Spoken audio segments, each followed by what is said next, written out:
Esto que van a ver ahora es un extracto de mi último directo en stream en el que hablé de los 10 mejores jugadores de la historia según mi opinión. Estoy haciendo transmisiones en Twitch prácticamente 3 veces por semana y mi meta es llegar a los 10k antes de fin de año, así que me ayudaría muchísimo si me siguen también en esa plataforma. Recuerden que es una cuestión personal, subjetiva y que depende de los gustos y las preferencias y de qué argumentos ponemos por encima del otro. Obviamente pueden tener un top 10 distinto al mío y esta no es la verdad absoluta. Dicho esto, vamos al video.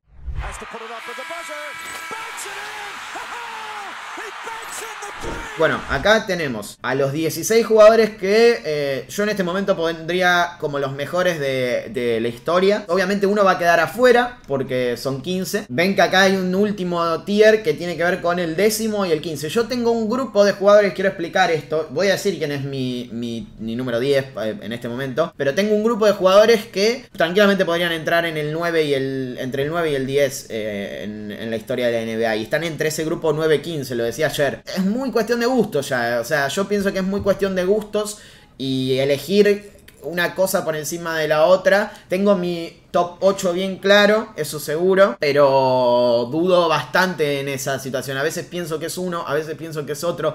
Hoy en este momento creo que es alguien y lo vamos a ver. Pero es muy subjetivo, es muy difícil además ya. Larry Bird, Oscar Robertson, son todas ilustraciones de StatViews. No quiero robarles sin decirles que son de ellos. Will Chamberlain, Kevin Durant, Michael Jordan, Stephen Curry, Hakeem Olajuwon, Moses Malone, Julius Erving, Kareem Abdul-Jabbar, Kobe Bryant, LeBron James, Magic Johnson, Bill Russell, Shaquille O'Neal y Tim Duncan. Voy a empezar por el número 4. Voy a empezar con el número 4 y mi número 4 es Magic Johnson. El mejor base de la historia. Un jugador que de alguna manera revolucionó la NBA y su posición. Por primero ser uno de los primeros o uno de los pioneros de esos point guards gigantes con capacidad de dominar el juego y crear para el resto y ver la cancha como ningún otro que tanto vemos ahora. Por eso Magic en esta época sería igual de dominante y podría encajar perfecto porque es un jugador adelantado a su época. Y segundo, por ser el líder de un equipo que marcó un antes y un después en la historia de la liga, que son los Lakers del Showtime. Magic es,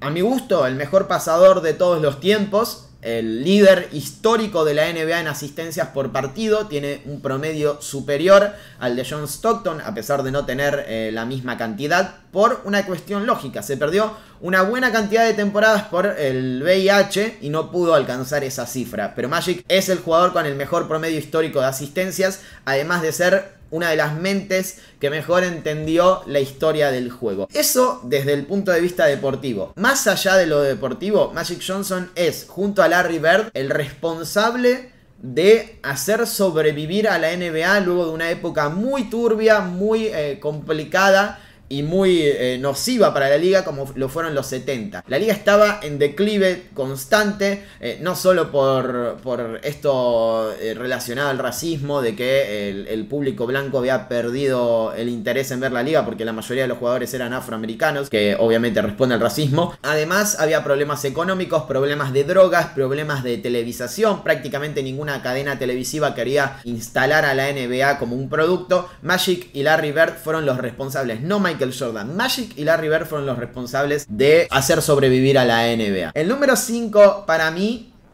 es este señor. Es Larry Bird.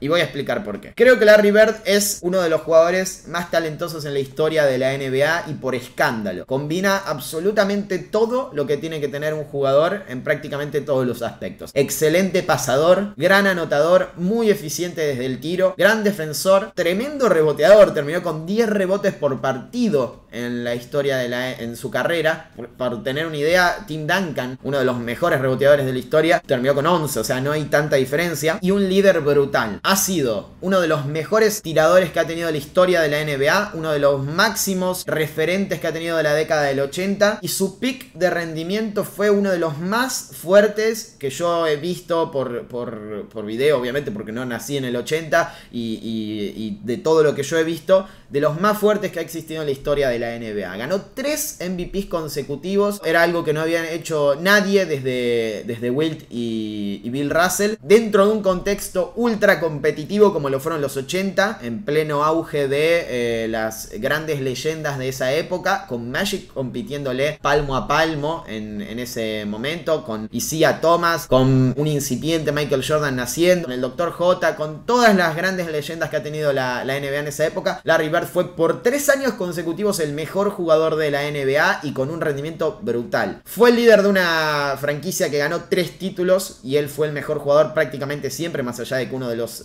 Finals MVPs no lo ganó 2 Finals MVPs. Y además es, como digo yo, uno de los jugadores más completos que ha tenido la historia de la liga en casi todos los recursos, en todos básicamente. Larry tuvo la mala suerte de terminar su carrera más tiempo lesionado que sano, porque si no hubiese aumentado sus estadísticas y quizás algún campeonato más hubiese tenido. Eso no importa porque es una cuestión de what if y no estamos para eso. Pero además tiene su contexto histórico. Fue el jugador que se puso al hombro la historia de la franquicia más importante de la historia hasta ese momento. Los Celtics de los 80 necesitaban a alguien que cargara con un peso que era brutal. Larry lo aceptó. Larry fue la segunda pata de esa, o el shank de ese yin, que fue la rivalidad con Magic Johnson, que salvó a la NBA. Le aplica lo mismo para Bird, lo mismo que dije de Johnson, y lo hizo en un contexto en el que tenía una presión enorme. El público blanco, lamentablemente, porque esto es una estupidez para mí, le puso una presión enorme para ser el elegido de ese momento, y él jamás bajó su rendimiento, jamás estuvo por debajo de la vara, y creo que por eso es el número 5 de la historia. El número 3 para mí es este señor, es Kareem Abdul-Jabbar, el mejor pivot de la historia bajo mi punto de vista, uno de los máximos referentes en la historia de la liga por una gran cantidad de factores que paso a enumerar. Es, hasta el momento, hasta que alguien diga lo contrario, hasta que LeBron diga lo contrario, el máximo anotador de todos los tiempos. Es uno de los grandes defensores de la pintura que ha tenido la historia de la NBA, y las estadísticas no le hacen tanto honor porque obviamente parte de su carrera la jugó sin contabilizar bloqueos y robos. Uno de los mejores internos pasadores que ha tenido la historia de la liga. Fue totalmente dominante en una década como el 70 a pesar de ganar un solo título, y después fue parte de un equipo en el que era segunda espada y supo adoptar ese rol, y aún así fue igual de dominante porque fue MVP de unas finales, ganó 5 títulos y siguió siendo determinante. Patentó el tiro más difícil de defender en la historia de la NBA, como lo es el Skyhook, y además tiene un legado brutal por fuera de la cancha, probablemente el legado más grande de la historia de la NBA por fuera de la cancha, el de Kareem,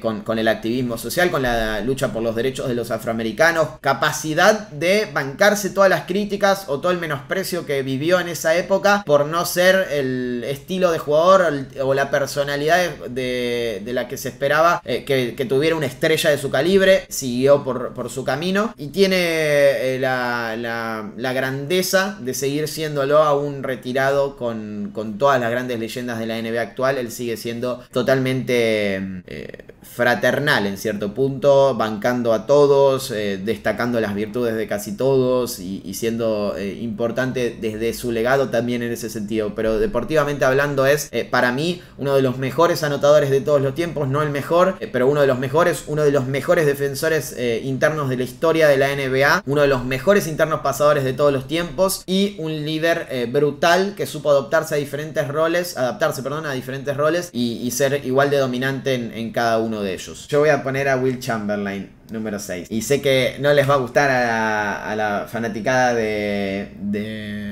los Celtics, pero Wilt Chamberlain me parece el jugador quizás con el pick de rendimiento más brutal en la historia de la NBA, más corto que el de Michael Jordan tal vez, pero ha sido el jugador que alcanzó el pico de rendimiento más alto que se haya visto en todos los tiempos. Sí es verdad que individualmente, ya me están insultando, individualmente es superior a la gran mayoría de los jugadores de la liga. Por estadísticas es el mejor, lejos, es el mejor jugador en la historia de la NBA estadísticamente hablando, no hay ninguna discusión, tiene prácticamente todos los récords, es el segundo máximo anotador en promedio de todos los tiempos por unas milésimas, pero es cierto que colectivamente Bill Russell lo cacheteó tantas veces que quizás merecería su puesto. Y entiendo que lo pongan por encima a Bill Russell porque fue más ganador y que no solo fue más ganador, le ganó a él. Fue el líder del equipo que le ganó siempre a Will Chamberlain. Y eso pesa muchísimo, es cierto. Pero bueno, hay ciertas cosas que yo pongo por encima. Quizás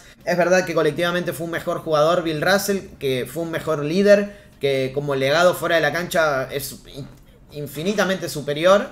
Como dice Ale, quizás Will Chamberlain era un tarado fuera de la cancha y Bill Russell todo lo contrario. Pero hay cosas de Will Chamberlain que me parecen surrealistas, o sea, cosas que no vamos a ver nunca jamás en la historia de la NBA, porque no va a existir un jugador así, jamás va a existir un jugador así, ni Michael Jordan fue así, y eso lo quiero resaltar. Entonces me parece que es buena manera de resaltarlo, ponerlo en el número 6. Vamos con el número 7, y el número 7 para mí va a ser este señor, va a ser Bill Russell. Acabo de decir todo lo que dije de Will Chamberlain. Creo que Bill Russell es el tipo más ganador en la historia de los deportes, al menos de los estadounidenses. No tengo los registros de todos, pero busquen a alguien que haya jugado 13 temporadas y haya ganado 11. 11 de las 13 ganó, o sea, decimos que Michael Jordan es el tipo más ganador de la historia, la representación del exitoso, etc. Ganó 6 de las 13 temporadas que jugó, perdió 7, o sea, perdió más de las que ganó. Bill Russell ganó 11 de las 13 y además fue el líder del equipo en el que ganó. No fue un jugador de mediana importancia, un tipo que estaba ahí y que era carriado, no. Fue el que lideró a ese equipo. El premio MVP Finals se llama Bill Russell por una razón, porque básicamente en casi todas las finales en las que él estuvo en cancha fue el jugador más decisivo. Líder y una superestrella diferente a la que se conocía en esa época, porque fue la primera superestrella defensiva que tuvo la NBA. Construían esos Celtics desde él como ancla defensivo, un equipo que era revolucionario para la época, con transiciones ofensivas lideradas por Bill Russell y por Bob Cousy. Quizás el mejor defensor de la historia, probablemente en su posición sea el mejor defensor de la historia, y una leyenda brutal fuera de la cancha. El legado de Karim está quizás por encima para mí, pero está ahí nomás el de Bill Russell. O sea, Bill Russell es el padre de la NBA en ese sentido. En lo que son los derechos, en la lucha, en el activismo, en todo lo que conocemos de la NBA como tal.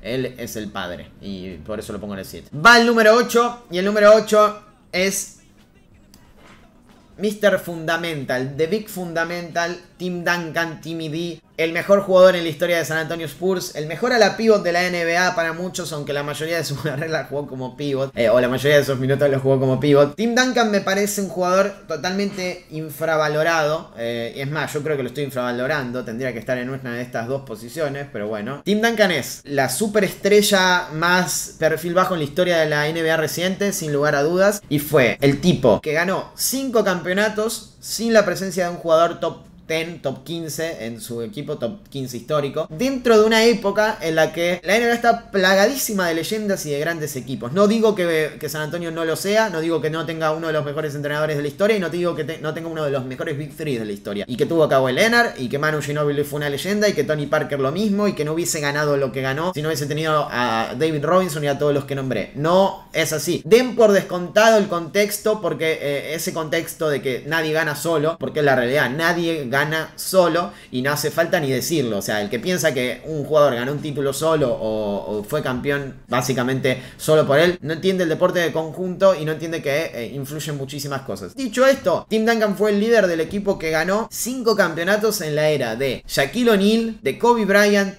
de Kevin Garnett, de LeBron James, de Dwayne Wade, de parte de Kevin Durant, y me estoy olvidando de algunos jugadores seguramente, de Allen Iverson, etc. O sea, es un jugador que jugó 6 finales y ganó 5. Y además fue prácticamente el mejor jugador en casi todas las finales en las que venció. Es el tipo con más victorias en la historia de la NBA, por detrás de Kareem Abdul-Jabbar. O sea, nadie más allá de Kareem Abdul-Jabbar tiene más victorias que él. Ha sido más eficiente que muchos otros jugadores en ofensiva. Un jugador que defensivamente hablando, para mí es el mejor defensor de la historia, sin un premio al defensor del año. premio, descuento a Bill Russell porque no existía el premio y seguramente lo hubiese ganado, repito. Y tiene tantos fundamentos en su juego y tantas cosas por fuera de lo que tiene que ver con lo estrictamente deportivo que no se tienen tan en cuenta, porque no fue un jugador influyente para su época en términos de vender camisetas, en términos de llamar a los fanáticos a unirse a la NBA, en términos de salir en highlights, pero para su franquicia es la representación exacta de todo lo que significa la filosofía Spurs. Es un líder totalmente silencioso, pero un líder. Siempre van a escuchar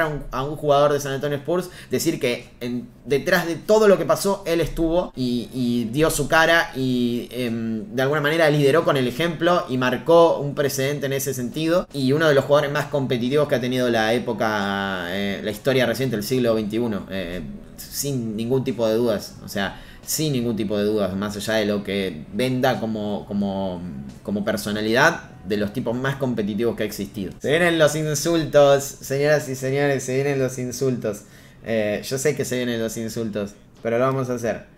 Shaquille O'Neal, the most dominant, el pivot más dominante de todos los tiempos, sacando a Will Chamberlain, quizás al nivel de Will Chamberlain. Shaquille O'Neal ha sido la fuerza dominante más brutal, al menos que yo haya visto en vivo, en la historia de la NBA. Un jugador terriblemente infravalorado por pensar que solamente era físico, cuando era una cabeza brutal, una cabeza ultra dominante. Gracias, Joaquín, por la suscripción, que marcó una época, el inicio de un milenio como pocos han marcado en la historia de la NBA. Lo que ha hecho Shaq en las finales, en las que ganó el MVP Finals 3 veces consecutivas, bueno, le ganó 3 veces, sí, 3 veces consecutivas, se puede comparar con el mejor Jordan, con el mejor Chamberlain, con el mejor LeBron, con cualquiera. O sea, poné a cualquier jugador que vos digas, este es el mejor jugador de todos los tiempos, contra el Shaq de esas finales, y le puede hacer,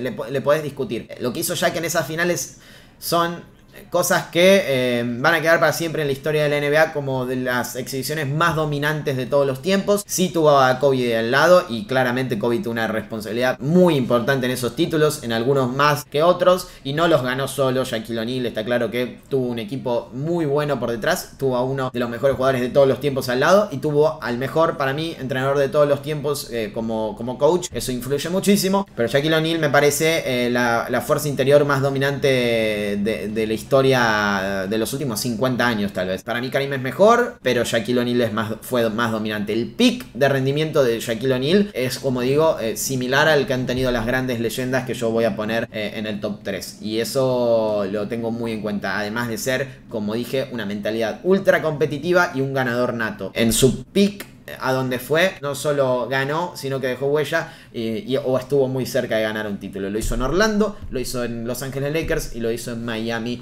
con Wade. Voy a hacer lo siguiente, voy a ir descartando a los jugadores que yo creo que son top 15, pero que no ocupan en este momento el top 10. Uno de ellos es Julius Erving, uno de mis jugadores preferidos, una leyenda de la NBA y de la ABA. Creo que le juega muy en contra el hecho de que no vimos lo mejor de él en la NBA, sino en la ABA. Si hubiésemos tenido el pick de rendimiento que Julius Erving tuvo en la liga que competía en ese momento con la NBA, estaríamos hablando de un jugador mejor rankeado, porque ahí fue sencillamente dominante. Fue el mejor jugador de la historia de la ABA, ganó títulos, ganó playoff MVPs, porque ahí no había finals MVPs, había MVPs de los playoffs, ganó MVP de la temporada. Y miren las estadísticas del Dr. J contando a ABA y NBA, o sea, son brutales, y eso le juega muy en contra, porque la NBA nunca va a reconocer del todo lo que pasó en la ABA. No le va a dar la misma importancia a la liga. Y el Dr. J aún así sigue entrando en el top 15 para mí por lo que hizo en la NBA solamente. En Filadelfia fue MVP, fue campeón de la NBA, fue All-Star en múltiples ocasiones, fue un jugador brutal en todo sentido y un revolucionario al nivel de Stephen Curry. Me parece que junto con Curry son los dos tipos que revolucionaron el básquet en sí. o sea, el deporte en sí de la NBA, más que nadie en los últimos 50 años. Porque Curry lo hizo con el triple, ya vamos a hablar de eso, y Julius Erving lo hizo revolucionando su posición, dándole a la NBA un prototipo de alero versátil, atlético, potente, capaz de hacer todo, elegante, que podía impactar en el juego de múltiples formas, que es básicamente lo que estamos viendo en la actualidad. O sea, no existirían Kawhi Leonard, LeBron James, Paul George, Jimmy Butler, todos los grandes jugadores que más o menos ocupan ese rol en la actualidad. No existiría Michael Jordan, sinceramente, si no fuera por Julius Erving. Eso lo tengo muy en cuenta. Me parece que el pick de rendimiento se lo ve un poco debilitado por el hecho de que no estuvo todo en la NBA, o sea, no fue solamente en la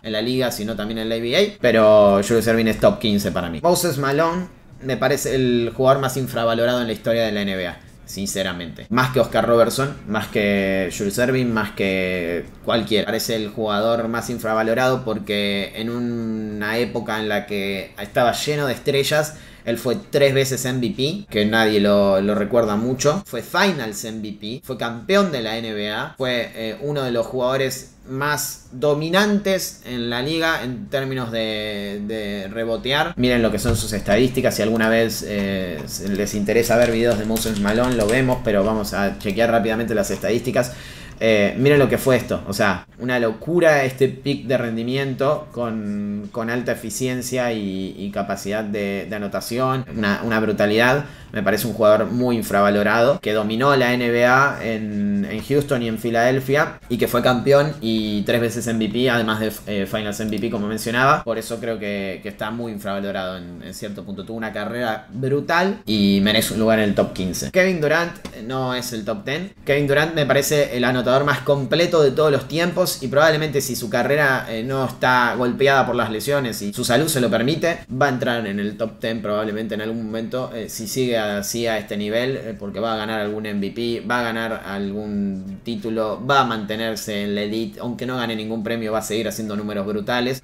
Uno de mis jugadores preferidos sin lugar a dudas, uno de los que más me llama la atención para ver, y como digo, el anotador más completo en la historia de la NBA. No sé si el mejor, probablemente no sea el mejor, porque ha habido otros más eficientes, otros con mayor volumen, pero sí el más completo. Nadie ha tenido los recursos para anotar que ha tenido Kevin Durant, ni Michael Jordan, ni Will Chamberlain, ni Shaquille O'Neal, ni Elgin Baylor, ni LeBron, nadie, ni Kobe, nadie. Kevin Durant los tiene todos, o sea, puede anotar desde cualquier lugar, de cualquier forma, contra cualquier jugador, y depende mucho de si él erra. Prácticamente es indefendible, no es que vos le frenaste el tiro, sino que él erró. En eso es el mejor, el más completo, y además ha mejorado muchísimo su juego en otras facetas, defensivamente, generando para el resto, entendiendo su entorno, cómo mejorar a su entorno. Es un jugador histórico en cierto punto, club del 50-40-90, MVP, 2 veces Finals MVP, 2 veces campeón. Yo entiendo que la narrativa es totalmente negativa para él, pero también es muy difícil entrar y encajar en un equipo que ya es totalmente estelar y lleno de figuras importantes, encajar, o sea, Kevin Durant fue el jugador perfecto para eso. Hubiesen metido a otro y hubiera habido problemas, no hubiese sido el mismo equipo. Él fue el engranaje perfecto para una de las maquinarias más perfectas en la historia de la NBA. No digo que haya sido difícil para los Warriors ganar el título, ni mucho menos, pero sí que no es para cualquiera encajar en ese equipo, y Kevin Durant lo hizo a la perfección. Fuera del top 10 por ahora, pero un jugador que tiene mucho recorrido por delante. Hakeem Olajuwon no está en el top 10 y me van a matar por esto, pero no está en el top 10. Uno de los pioneros de lo que son los pivots en la actualidad. Sin lugar a dudas no existiría Joel Embiid, no existiría Nikola Jokic, no existiría Karl Anthony Towns si no fuera por Hakeem Olajuwon, y eso se lo debemos a él. O sea, él fue la influencia máxima de los internos versátiles que tenemos hoy en la liga. Uno de los mejores defensores de todos los tiempos, sin lugar a dudas. Una bestia a la hora de defender el aro, a la hora de proteger el aro, a la hora de ser factor defensivo en la pintura. Uno de los internos anotadores más completos, anotadores de poste más completos que ha tenido la NBA en su historia total. Un competidor brutal, que fue el único que aprovechó el espacio que dejó Michael Jordan en los 90 para ganar sus 2 títulos, para ser MVP Finals en 2 ocasiones, para ganar la mayoría de los premios y posicionarse él como la cara de la liga cuando MJ estaba retirado. Y un un jugador que trascendió a su época. Es decir, Hakeem Olajuwon podría ser dominante en esta época tranquilamente 20 años después de su peak de rendimiento. Y eso lo tengo muy en cuenta. Pero Hakeem, yo creo que personalmente pongo otras cosas por delante de este listado. Y Hakeem tranquilamente podría ser top 10, no digo que no. Y entiendo a lo que lo ponen, pero yo no. Primero voy a decir que Oscar Robertson queda fuera de la lista. Es ese jugador que yo creo que estoy infravalorando y eso estoy siendo injusto, porque ha sido totalmente revolucionario, ha tenido muchos reconocimientos individuales, fue MVP, fue campeón, fue el Mr. Triple Doble de su época, fue el primer jugador en promediar un triple doble en una temporada, y es ese tipo de estrella que yo creo que 50 años después seguiría siendo un jugador dominante en esta era. 50 años después podría seguir jugando y podría ser novedoso. O sea, eso es para muy pocos. Y creo que estoy siendo injusto, pero bueno, no va a entrar en el top 15. Y no tengo ninguna duda de que muchos no van a coincidir conmigo, porque entiendo que pondrían a ese jugador en el top 10 o incluso adelante. Pero para mí es así.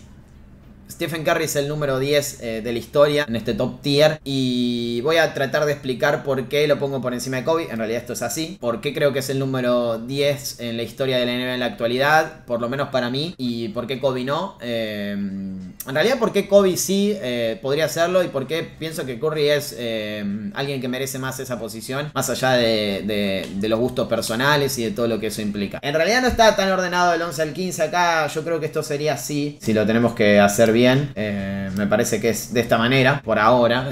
Puede cambiar, porque te digo, cualquiera puede ocupar cualquier posición ahí. Yo creo que Stephen Curry es el jugador más revolucionario en la historia de la NBA desde el juego, en lo que respecta estrictamente a lo deportivo. ¿Por qué? Porque no ha existido una brecha de evolución tan grande desde su aparición en ningún otro caso. O sea, dije lo de Julius Erving.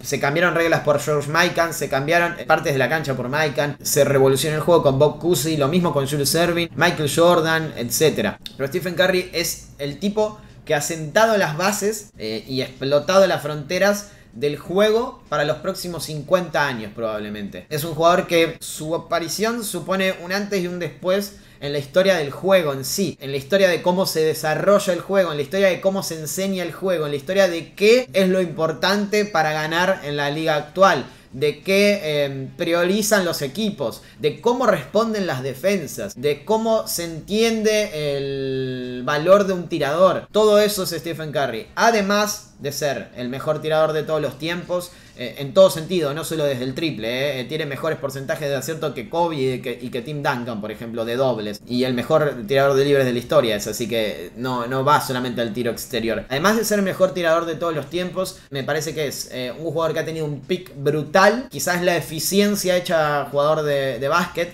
la versión 2.0 de Steve Nash, con mayor volumen de anotación, con la misma eficiencia. Es el único jugador en la historia que entró al club del 50, 40, 90 con un promedio de 30 puntos por partido, 2 veces campeón de anotación. Creo que su pick es muy fuerte, tiene una trascendencia en el juego que ya mencioné, que es la más importante para mí en la historia del básquet deportivamente hablando. Lo de Jordan es superior, por ejemplo, en lo global. Es alguien que rompió con las fronteras de las posiciones, algo que para mí es importantísimo. Ya no se habla de posiciones en el básquet actual, se habla de roles, porque Curry para muchos no es un base, pero qué es, no se sabe. Entonces es un anotador, es un generador, es un tipo que con su gravedad genera para el resto. Entonces, ¿por qué no es un base? Solo porque no promedia más asistencias que el resto. Es un tipo que rompió con el esquema de lo que era una posición tradicional en la NBA, al menos entre los guardias. 3 veces campeón de la NBA, 2 veces MVPs, un unánime, y tiene mucho recorrido por delante. Yo creo que por una cuestión de trascendencia en el deporte, en cuanto a lo estrictamente deportivo, por eficiencia, por impacto en la NBA actual, lo pongo por encima de Kobe. Ahora, Kobe es el Michael Jordan de su época, 5 veces campeón de la NBA, tiene un pick de rendimiento quizás superior al de Stephen Curry. Tiene una capacidad defensiva muy superior a la de Stephen Curry. Seguramente sea uno de los mejores defensores perimetrales de la historia, Kobe. Y es un líder de los más dominantes mentalmente que ha tenido la historia de la NBA y el deporte, probablemente. Y en cuanto a influencia fuera de las canchas, es bastante pareja la cosa. Yo creo que vamos a empezar a entender la influencia que ha tenido Curry fuera de las canchas dentro de un par de años, cuando ya sea básicamente total el impacto que ha tenido. Pero lo de Kobe es no tengo ni que decirlo, está ahí. O sea, ya saben lo que significa para el mundo de la NBA, para todos los jugadores actuales, y en eso están bastante parejos. Pero yo priorizo la trascendencia, el impacto que tuvo en el deporte, teniendo en cuenta que también estamos hablando de un jugador que fue 2 veces MVP, campeón de la NBA 3 veces. Entiendo los que dicen lo del Finals MVP. Yo creo que podría haber ganado al menos uno de los que de las finales que ganó, la de 2015, la de 2018, la de 2017 era de Kevin Durant sin lugar a dudas, y no me interesa tanto el premio en sí. Sé que Stephen Curry fue muy importante para su equipo en las finales, sé que fue el líder que los llevó hasta ahí, sé que es la cara de esa dinastía y el tipo que marcó una época junto con LeBron y con KD, así que lo pongo por encima. Entiendo a los que no lo ponen por encima. Voy con el top 2 y ya terminamos, amigos. Entiendo a cualquiera que ponga por encima uno o al otro. Yo, como repito siempre, es una cuestión de priorizar un argumento por encima del otro. Los dos son los dos mejores de la historia, o sea, son los mejores de la historia para mí, y están un escaloncito por encima del resto. Han marcado su época, han llevado al límite su capacidad de competitividad, han dominado de principio a fin el juego, son totalmente exitosos, trascendentes por fuera del deporte, han impactado en la cultura, han sido la principal leyenda de su época, y probablemente se hable de ellos durante los próximos 100 años, y siempre va a existir este debate. Dicho esto, y sabiendo que muchos van a pensar distinto, creo que Michael Jordan es el mejor jugador de la historia y que LeBron James es el segundo, y voy a explicar por qué. Yo priorizo, como he dicho antes, el pick de rendimiento por encima de la vigencia. LeBron James es el tipo que supo estirar más tiempo su prime, o sea, tiene la vigencia más fuerte en la historia de la NBA. Ningún jugador en la historia de la liga ha sido capaz de, por 19 temporadas, ser candidato al MVP en todas ellas. Y LeBron lo ha sido. Y eso no lo ha hecho ni Michael Jordan, ni Kareem Abdul-Jabbar, ni Magic Johnson, ni nadie. Y probablemente no lo vuelva a hacer alguien. Porque lo de LeBron es el pick de rendimiento más prolongado en la historia de la NBA. Incluso desde sus años en high school. Pero Michael Jordan, durante un periodo de 6-7 años, fue sencillamente el jugador más dominante que haya existido en la historia de la NBA. El jugador que marcó una diferencia brutal con el resto, al punto de que era básicamente empezar la temporada y ver qué equipo terminaba segundo contra el de Michael Jordan, contra los Chicago Bulls. Influye el contexto, influye todo.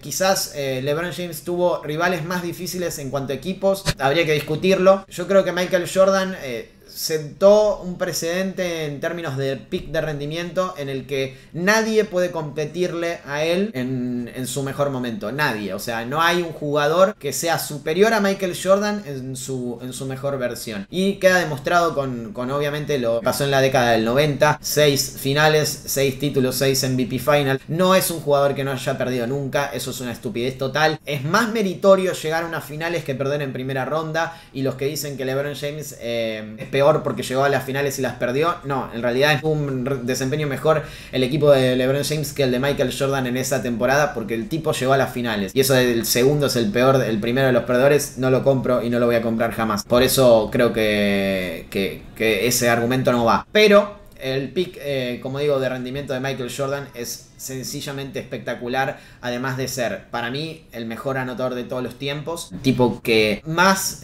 difícil fue contener en la historia de la NBA ofensivamente hablando. Por algo es el tipo con el mejor promedio en la historia de la NBA en cuanto a puntos, por algo es el tipo con más scoring champs de la historia de la NBA, y un jugador que combinó ambas cosas quizás al máximo nivel. Podría decir incluso que Michael Jordan es el mejor defensor perimetral de todos los tiempos y no habría mucha pelea, o sea, me dirían quizás pero no me discutirían, no, ni loco, porque fue defensor del año y porque terminó siendo el mejor defensor de su posición en la mayoría de las temporadas en las que estuvo. Esa dualidad es sencillamente brutal, además de tener la mentalidad más competitiva de la historia de la NBA y quizás de los deportes de conjunto. Todo eso me hace pensar que es el mejor jugador de todos los tiempos, y de LeBron James hay poco que decir. Como dije, el pick de rendimiento más prolongado en la historia de la NBA, el jugador más completo de todos los tiempos, sin lugar a dudas. Nadie ha sido capaz de anotar, asistir, rebotear, defender y dominar el juego en todas las facetas como lo hizo LeBron.